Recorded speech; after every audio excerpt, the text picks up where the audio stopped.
abantu abasinga wesanga nti ayinayo akakadde kamu era basanga ne bagamba Samuel ninayo akakadde kange kamu nsobola kukolamu ki n'omugamba nti akakadde ako tekakubika maaso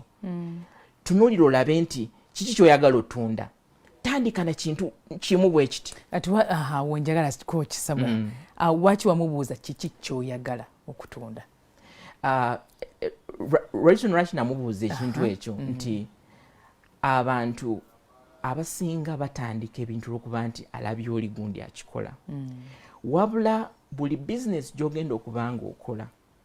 olina okuba nti mwennyini muli ogiwulira n'ogamba nti kino kinjagala okuba nga nkola ki nga nkola kiyambako kyekyo kiyambako nti waliyo ebiseera by'ojja okuba nga oli mu business eyo naye ng'ebintu tebitambula naye olwokuba nti ekintu ekyo wakyagala n'ogamba nti njagala nnyo ebintu bya fashion ebyo ojja sigala ng'otambula nga bwe nkugambye nti bwe nali njagala ebintu bya accounting n'entandika business ng'eri around accounting niwe nali nga mbeera naye omwana omwo mu kibiina nakikola nkyagala so n'omuntu yenna ali eyo woba nti olina kintu kyonna kyoyagala okuba nga otandika tunuulira ekintu kino osobola okikola waliwo sitera abantu abagamba nti ngenda tandika okukola enkoko okulunda enkoko naye omaliriza webaba bakubuulidde emitendera enkoko gyetaagisa nga tolina na budde buyinza kukeera kuva mu buliri bwokiro kugenda kulaba nkoko ziri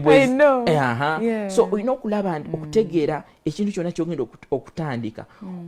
ogambe nti kino nkisobola kino sikisobola kino nkyagala kino sikyagala ekyo nakyo kikuyambako okuba nti otandika ekintu kyoyagala ojja kisigalamu kubanze sikirizaganya nnyo n'abantu bagamba nti nja tandika kino omwaka guno ate nkiveeko nkole kino omwaka guno omulala bw'otandika ekintu kyoyagala ojja kikola ekaseera akawanvu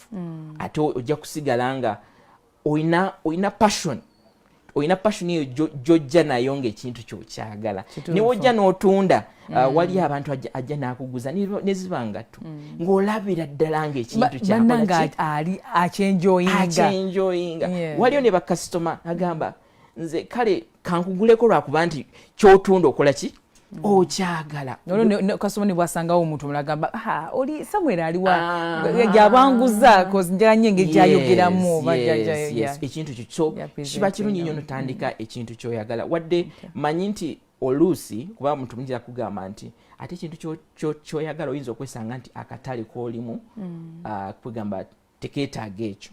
wabula kyenyinza okukigamba ekyo kwekyo nti akaseera kano akatale kaffe kali too wide era buli wotunuulira nnyo teweerimitinga nnyo ku kifo ky'olimu kubanga kati tuli mu era ya internet era singa nyinza okugamba nti waliyo omukisa gwonna gwe tulina mu generation yaffe gwa internet wesanga nti nze nina products